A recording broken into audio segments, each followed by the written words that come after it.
Getting good at the hunting monster genre can be a bit frustrating, especially when you're new to this genre of games. When I first jumped into this genre, I kept on butting my head against the wall. I kept on dying and dying, and I almost gave up on the genre. But that's another story for another time. Anyways, here's some tips for you new players to get better at Wild Hearts combat. Number 1 is to analyze the Kemonos movement. Every Kemono has their own attack patterns. They have their own attack range and abilities. If you're able to see what attack they'll do next, then you will know how to counter it. For example, take a look at the Rage Tail. When I see it go on top of its tail, I know that the next attack it will do will be the big slam attack.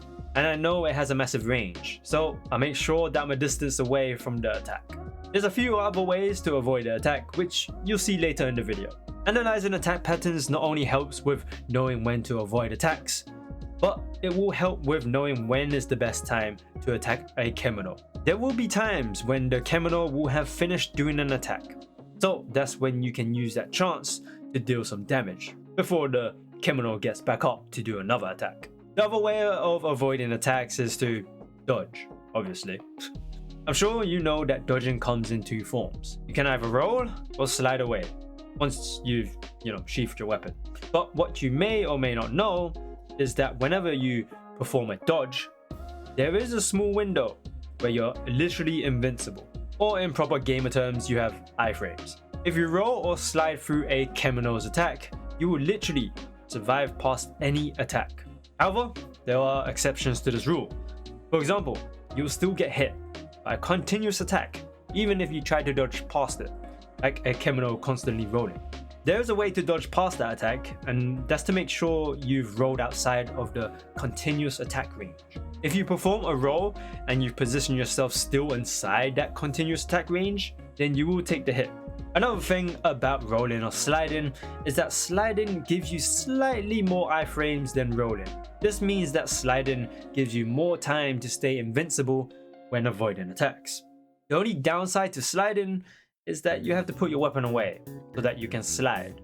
And depending on which weapon you have, sheathing that weapon can be annoying. Speaking about making use of iframe dodges, you should be using the Karakuri spring. This Karakuri is a great way for you to make some distance away from the Kemono and avoid attacks. Plus, when you take a look at this Karakuri tree, there is an upgrade that increases your invincibility period when using the spring, which I mentioned in this video. You should also give this video a watch when you have time. I've left the link down in the description box below if you want to check out the video. This spring is a lifesaver. I highly recommend for people to make use of this Karakuri. It's quick and easy to use, and it's really good for performing opening attacks to close the distance between you and the Kemono. Just make sure that you got enough threads to make it.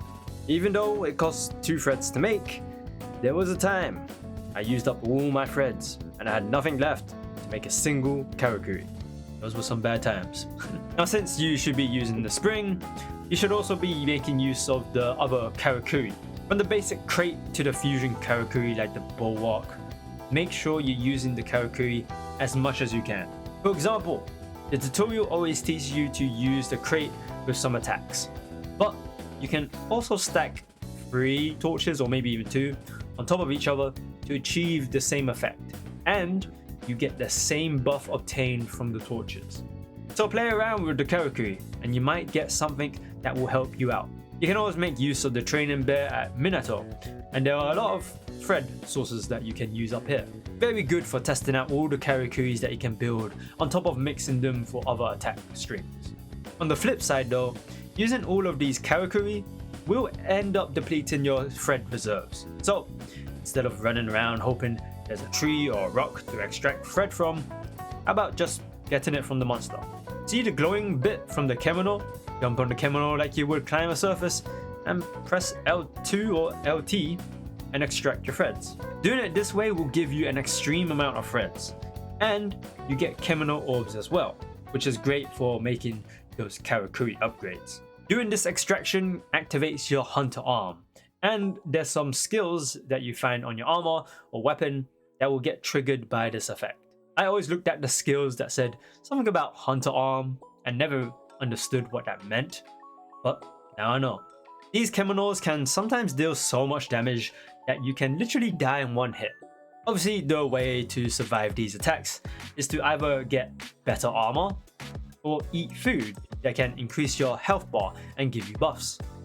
However, you should also take a look at your armor's resistance. Even if you have a massive health bar, it becomes kinda useless if you don't properly look at your armor's resistances. Each Kemono has their own attribute, which you can see in the Cyclopedia. Use this information to make sure that your armor is resistant to that attribute. For example, the Grit Dog here uses the Earth attribute. So you gotta make sure that your armor isn't in the negative with that element, because you will have a hell of a fight. And I do not mean that in a good way. I went through that hell, and I can see how that might make someone rage. Another thing that helped me more than I thought is to target a Kemono's weaknesses. Once again, looking at the Cyclopedia, there is information about a Kemono's weakness, and you should make sure that the weapon you're using is effective against that Kemono. When I switched my weapon around with the right element, I ended the fight much faster when I didn't target the Kemono's weakness. I know this is a simple tip, but sometimes it's best to remind yourself that you should pay attention to this fact. Clearly I ignored it, and I painfully fought against Kemonos that caused me more problems than it should. Or maybe I just suck at using the Wagasa. Who knows? Speaking about taking L's, if you get knocked back really hard to the point of laying down on the floor, you can always lay there for some time before actually getting up. This is because you're invincible when laying on the ground. I've had a time where if I were to spam the dodge button to get up, I would have taken another hit and died. Just make sure when you see that moment of choosing either to get up really quickly or not, just lay there and take your time. This basically relates to my last tip, which is to be patient. Don't be trying to rush in and attack the Kemono without a plan. Don't even try to do a full-blown combo, because most of the time you will get clapped by the Kemono and you might end up throwing your controller somewhere. Just do a couple hits and move out. Of course, this advice doesn't really apply to the cannon or the bow, because you're just using the right moments to fire it.